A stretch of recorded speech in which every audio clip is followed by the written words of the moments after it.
Good day, ma'am. Paano po ba mag-fill up ng Easy Logbook? Hi, Beb! For today's video, sasagutin natin yung question ni Beb Cecilia.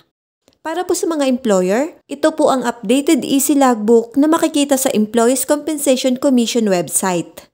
Para naman po sa tanong ni Beb Cecilia kung paano ito sagutin, ito po ang sample ng isa sa mga pinasa ko sa SSS for Easy Claims. Dito sa name, ilagay lang po ang name ng employee na nagkasakit or na-aksidente. Make sure na ito ay work-related.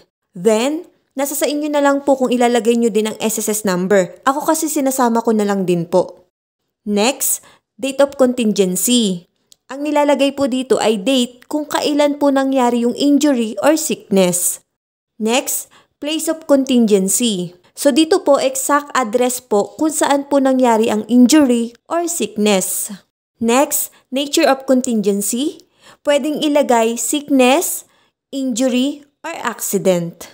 Next, number of days the workers was absent for work. Ang nilalagay ko naman po dito ay kung ilang days na hindi siya pinapasok ng doktor as per medical certificate. And lastly, remarks. So dito po sa remarks ay ilalagay or ikukwento mo ang buong details kung paano siya na-injury or nagkasakit gaya nito.